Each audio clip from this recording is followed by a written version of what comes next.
പപ്പ ഗൾഫിൽ നിന്ന് കൊണ്ടുവന്ന മിഠായിയൊക്കെ ആയിട്ട് കൂട്ടുകാർക്ക് കൊടുക്കാൻ വേണ്ടിയിട്ട് നഴ്സറിയിലേക്ക് പോയതായിരുന്നു ആദൂട്ടൻ. അവൻ ഭയങ്കര ഹാപ്പി ആയിരുന്നു. പപ്പയും അമ്മയൊക്കെ കൂടെയുണ്ട്.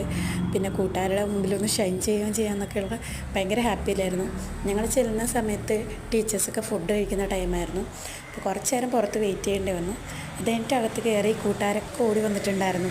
ആദൂട്ടൻ എന്താ ഇത്രയും ദിവസം വരാമെന്ന് ചോദിച്ചിട്ട്. അപ്പോൾ ഓരോരുത്തർക്ക് ചോക്ലേറ്റൊക്കെ കൊടുത്ത് സിസ്റ്ററിനും ടീച്ചേഴ്സിനൊക്കെ ചോക്ലേറ്റ് കൊടുത്തപ്പോൾ ഭയങ്കര ഹാപ്പിയായിരുന്നു.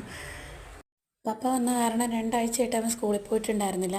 അതുകൊണ്ട് ഇനി നാളെ മുതൽ ഞാൻ സ്കൂളിൽ വരാമെന്നൊക്കെ പറഞ്ഞ് ഇന്ന് എന്തായാലും ക്ലാസ്സിലിരിക്കാൻ നല്ല മടിയുണ്ടായിരുന്നു.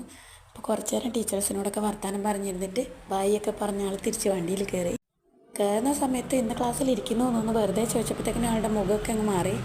ഏതായാലും ടീച്ചേഴ്സിൻ്റെയും ഫ്രണ്ട്സിൻ്റെ ഒക്കെ മുമ്പിലൊന്ന് ഷൈൻ ചെയ്യാൻ പറ്റിയത് നല്ല സന്തോഷത്തിലായിരുന്നു ആൾ. അപ്പോൾ ഞങ്ങളുടെ ഇന്നത്തെ ഈ ഒരു കൊച്ചു വീഡിയോ ഇത്രയേ ഉള്ളൂ. പുതിയ വീഡിയോ ആയിട്ട് കാണാം. ബൈ.